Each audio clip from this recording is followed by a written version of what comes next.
Medzinárodný Novohradský folklórny festival je po roku späť. Bohatý program odštartoval už tradične na hrade Šomoška. Počas 5 festivalových dní od 23. do 27. júla 2025 ožil región Novohrad pestrou paletou folklóru, remesiel a tradícií.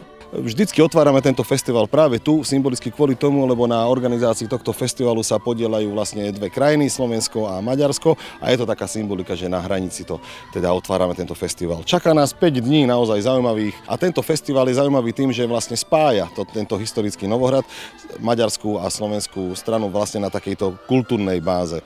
No a súčasťou každý rok sú vlastne aj naši hostia z rôznych kútov sveta.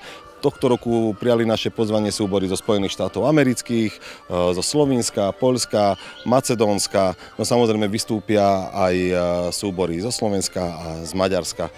Súčasťou programu bolo slávnostné otvorenie pod hradom Šomoška, výstavy, remeselné trhy, dielnička a nechýbala ani súťaž vo varení kotlíkových špecialít. Tematické gala večery s vystúpeniami folkloristov zo Slovenska i zahraničia priniesli na pódia rozmanitosť krojov, tancov a hudobných tradícií. We are folk dance group France Marold from Ljubljana, Slovenia. We arrived today to this festival and we intend to present our country by showing the costumes from all around the country. And we plan to perform with our dances and with the typical instruments that are similar to other parts of Central Europe. And we hope that we will entertain our guests and show our heritage. So we are folk ensemble Megdan from North Macedonia, Bogdanci. And today we're going to dance, it's called a traditional dance called Lazarenki. It's about the whole day. And this is our outfit for this traditional dance. For every traditional dance we have a different outfit.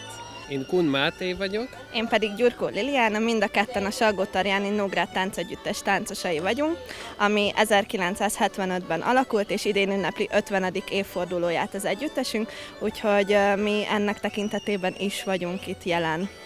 Jelenleg most kétféle népviselettel készültünk, egy székelyföldi, illetve egy kismagyarországi Tiszavasváriból, mind a ketten külön-külön, illetve a mai nap Tiszavasvári és gömöri táncokat fogunk táncolni. Od roku 2022 mesto Filakovo sa opäť zapojilo do krvného obehu tohto festivalu.